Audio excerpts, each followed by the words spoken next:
بسم اللہ الرحمن الرحیم۔ حجاج کرام یہ بات ذہن نشین کر لیں کہ عرفہ کے روز یوم العرفہ 9 ذی الحجہ جب سورج غروب ہو جائے تو مغرب کی نماز پڑھے بغیر عرفات سے مزدلفہ کے لیے آپ روانہ ہوں گے۔ مصنون یہ ہے کہ آپ چلتے وقت اطمینان، وقار اور سنجیدگی کو ملحوظ رکھتے ہوئے، لایانی گفتگو سے بچتے ہوئے اس وقت کو قیمتی وقت اللہ نے قرار دیا۔ فَإِذَا أَفَضْتُم مِّنْ عَرَفَاتٍ فَاذْكُرُوا اللَّهَ عِندَ الْمَشْعَرِ الْحَرَامِ، کہا جب تم عرفات کے مناسک سے فارغ ہو جاؤ تو لیلۃ النحر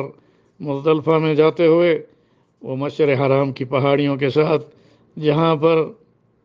تمام حجاج کرام رات گزارتے ہیں، میں وہاں پر غفلت میں نہیں، ذکر کے ساتھ گزارنا۔ فَاذْكُرُوا اللَّهَ عِندَ الْمَشْعَرِ الْحَرَامِ، وہاں پر ذکر کرنا اور یاد رکھنا وہاں آرام بھی کریں۔ وہاں پہنچنے کے بعد سب سے پہلے آپ نے عشاء کے وقت میں مغرب اور عشاء کی نماز کو جمع کرنا ہے اور اس کے بعد آرام بھی کرنا ہے۔ رسول اکرم صلی اللہ علیہ وسلم نے مزدلفہ میں آرام فرمایا، اور امام مالک رحمۃ اللہ علیہ فرماتے ہیں کہ رمضان کے مہینے میں آخری عشرے میں ساری رات جاگ کر لیلۃ القدر کو تلاش کیا جاتا ہے، اور مزدلفہ کی رات میں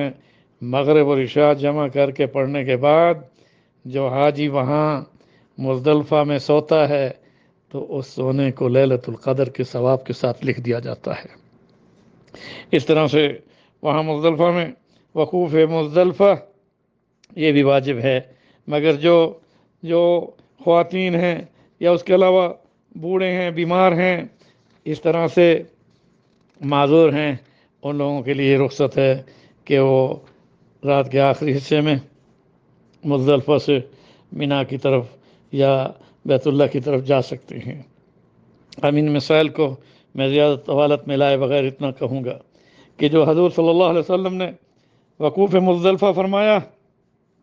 وہ فجر کی نماز کے بعد آپ صلی اللہ علیہ وسلم نے کھڑے ہو کر وہاں پر ذکر کیا، اور اس میں آپ صلی اللہ علیہ وسلم نے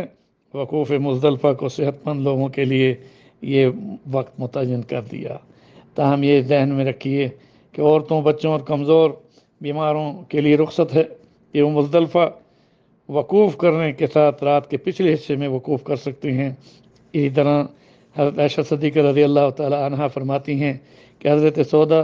رضی اللہ تعالی عنہا جو ام المومنین، وہ بھاری بدن کی تھیں، اس لیے انہوں نے رسول اللہ صلی اللہ علیہ وسلم سے مزدلفے سے رات کو جانے کی اجازت مانگی، تو آپ صلی اللہ علیہ وسلم نے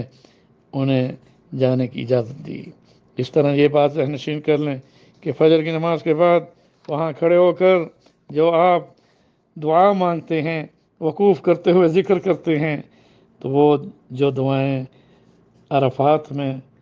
ابھی معلق ہوتی ہیں، رب ذوالجلال مزدلفہ کے وقوف مزدلفہ میں ذکر کے بعد مانگی جانے والی دعاؤں کو قبول فرماتے ہیں۔ اللہ تعالیٰ لیلۃ النحر مزدلفہ کا جو قیام ہے اور وقوف مزدلفہ، یہ حج کے واجبات میں سے ایک واجب ہے۔ حجاج کرام اپنی دعاؤں میں یاد رکھیے گا۔ وہاں مجھ فقیر احمد علی سراج، ڈاکٹر احمد علی سراج کے لیے خصوصی دعا کرنی ہے کہ اللہ ہمیں دین کی خدمت میں اخلاص کے ساتھ، عالمی سطح پر باطل قوتوں کے تعاقب کے ساتھ ختم نبوت کے مبارک مشن میں اللہ ہم سب کی مدد نصرت فرما کر ہمیں ہدایت بھی دے، اور پوری دنیا میں ہدایت کو پھیلانے میں ہمیں ذریعے کے طور پر قبول فرمائے۔ اپنی دعاؤں میں مت بولنا۔ آپ کا بھائی ڈاکٹر احمد علی سراج۔ السلام علیکم ورحمۃ اللہ وبرکاتہ۔